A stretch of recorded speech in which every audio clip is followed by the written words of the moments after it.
What's up guys, Theran here, Midwest Maniac Outdoors, and just around the corner is my favorite time of the year, turkey season. So in this video, I'm gonna be covering turkey talk. Now what is turkey talk? Turkey talk, I'm saying, what are the turkeys saying, why are they saying, and what does it mean? I'm gonna go for 3 important sounds. Those 3 sounds are probably the most basic sounds that you're gonna hear in the woods, and honestly, those 3 are probably the only sounds you truly need to kill a turkey. It is the yelp, it's the cluck, and it's the purr. Now, with that being said, you can honestly probably forget the last 2, the cluck and the purr. If you have a decent yelp, and not even necessarily a decent yelp, if you have a yelp that makes a little bit of sense to turkeys, you could probably kill a turkey with just that. Not to be rude, but turkeys have really small brains. Also, not to say they're not smart, because I've been outsmarted by turkeys more than I've outsmarted turkeys. So I guess that kind of goes against me too.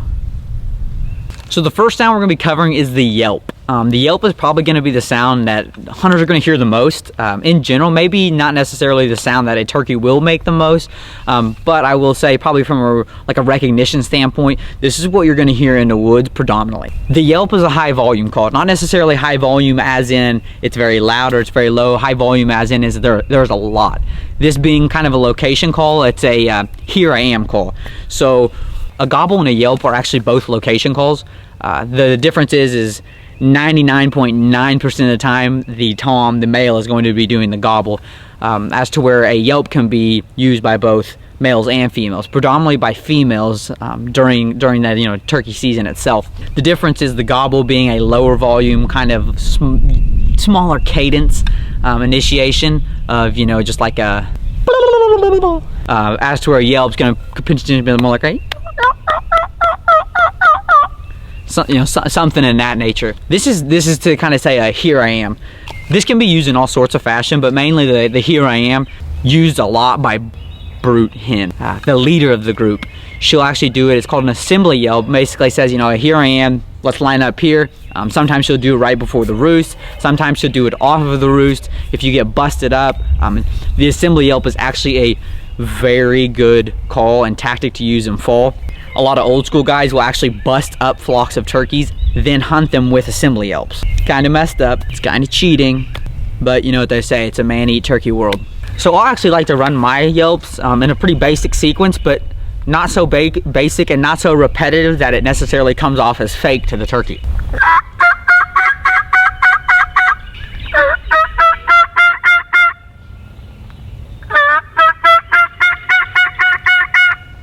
So the next call is a cluck. Now the cluck's kind of a softer call. More often than not, it's really not a distance call because it can be easily confused with a putt or even a cut itself. But the cluck is kind of a, where are you? I'm happy. I'm very content, but I'm just keeping tabs on you. It's kind of like when you're out at the bars and your girl wanders off, you're looking for her, so you just give out a soft little cluck, just like a, hey, where is ya? So the cluck, like I said, is a very reassuring, soft call. Basically, the cluck is a shorter version of a yelp. Imagine you got a yelp and you just kind of cut it in half right there. Now, the cluck is not to be mistaken for the putt. These two are very, very similar sounding calls. Even like a cutting, clucking, and putting are kind of, they're kind of the 3 that go together, but they're a little different. People should probably be slow to cluck to a gobbler off in the distance, just because the acoustics of your layout, wind, anything that might cut it off to where he thinks it's a putt and he is not coming into a group of birds putting, I can tell you that. So sometimes to keep from having confusion, I know a lot of pros, a lot of the big wigs, callers will actually cluck, and they will throw in either a cluck, and a yelp, maybe throw in some yelps in there as well. Very soft, reassuring yelps, or they can go a cluck, and purr, or cluck and purr. But they'll kind of mix it in. Very rarely will you find that you can kind of use a cluck alone. Situationally, that will occur very little.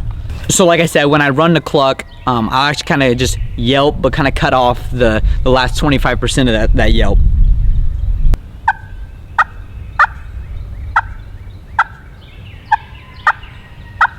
Sometimes even there I'll get a little cutty, almost get a higher pitch, get into that putt range. So that's why it's a double-edged sword. It's kind of an all-in call, because if you screw it up, man, that can really change the entire context of a situation. But with that being said, that's why it's good to throw in a yelp and a purr.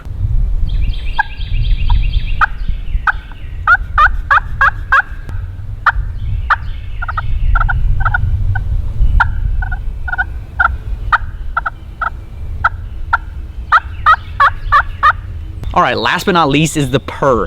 So the purr is an extremely comfortable call. If you can hear a bird purring, A, it's probably really close. B, you've tricked it. It is now coming in to whether you have a decoy set or it's looking for that other hen or a gobbler or whatever it's looking for. This is a very relaxed bird. These are the kind of birds that you want to hunt. With that being said, you know, obviously that plays into a lot of how everything builds up, the layout, everything. When a bird's purring, it is at probably its most relaxed point. It's just very comfortable with the situation. It's not on alert or anything like that. With that being said, there's a difference between a purr and a fighting purr. Obviously, if you know anything about context clues, you can probably make the assessment that a fighting purr is not exactly a comfortable purr. Now, different from the cluck, the purr can be ran by itself and really not be mistaken for too much more. It's kind of hard to make the fighting purr and actually screw that up. It's very evident. One is soft and one's pretty aggressive. With that being said, I do like to mix and match my purr with things, but at the same time, if I got a bird, and especially if I'm calling and I'm not on the gun, I'll run a purr just to really make that bird feel relaxed and just kind of lull him into just popping that head up. So when I'm wanting to purr and really finesse that bird, this is what a little something when it goes like.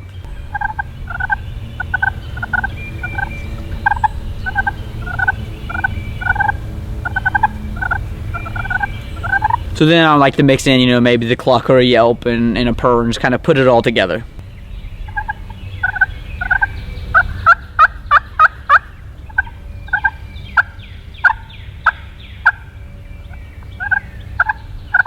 So aside from knowing and understanding what exactly those sounds mean when a turkey talks, there's a few other things to keep in mind. One, be sexy. Play hard to get.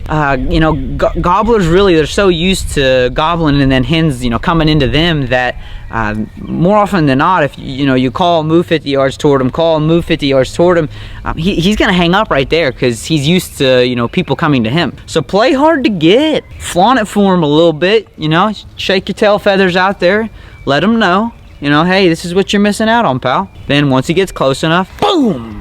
Another thing is be aggressive based off of him. You know, if this bird is very relaxed, don't just start hammering him. Don't start nagging at him. No one likes to have their talked off. So if this bird's, you know, hung up in the field and he plans on just hanging out there and sunning for the rest of the day, give him that same vibe back. If he is just, you know, just going off, going for it, you know, give it a little bit back. Don't overcall to him. You know, still play hard to get, but, you know, base your calling off of him. Also, don't overcall.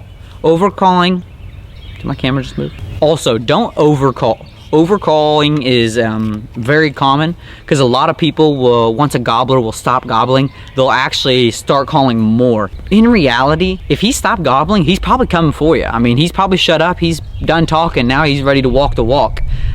So don't overcall. Don't talk his ear off. You know, like I said, play hard to get. Be a little scandalous if you got to. So I hope you enjoyed today's video. With season coming around, now is the perfect time to be practicing your calls. Now, don't obviously go out to your farm and practice the call because you don't want the turkeys to get educated to your calling. But find your niche, find your style, find what sound and what call you can replicate the best. The best thing you can do is go out and practice, or you can get on YouTube even and mimic a sound when you're driving. I keep my mouthpieces in my truck so that when I drive by myself places, I can just consistently practice. If I got an hour-long drive, I'm getting an hour-long practicing of turkey calling. Find videos, replicate them, sounds, replicate them, do whatever you have to do.